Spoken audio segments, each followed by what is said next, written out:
Fewer people are dying from breast cancer, that according to a report from the American Cancer Society. However, the latest numbers from that organization show disparities continuing to significantly impact the health of black women. Reporter Mandy Gaither has a look at racial gap that remains and what some say needs to be done to close it. Improved research, better treatments, and screenings have all led to fewer people dying of breast cancer. And breathe.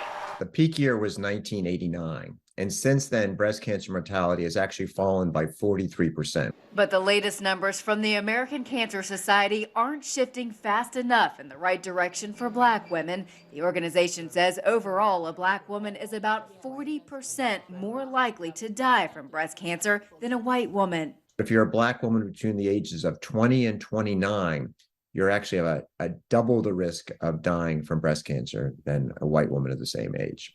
The American Cancer Society says it's important to make sure health care is adequate for everyone. Women of color, particularly black women, are not always have their mammograms or facilities are the best, not always called back as appropriately they are, and not always given the same opportunities for some of our newer therapies. Screenings are key, but the organization says there was a dip in mammograms during the height of the pandemic. Well over 1 million fewer people went to their annual screening. It's important if you do have cancer that we find it really early, because then we can do something about it.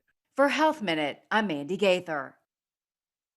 Over Breast Cancer Awareness Month, the American Cancer Society has started a campaign aimed at encouraging women to make breast cancer screening a priority for themselves and their family and friends. Looking for some work during the holidays? Up next, what Amazon has available.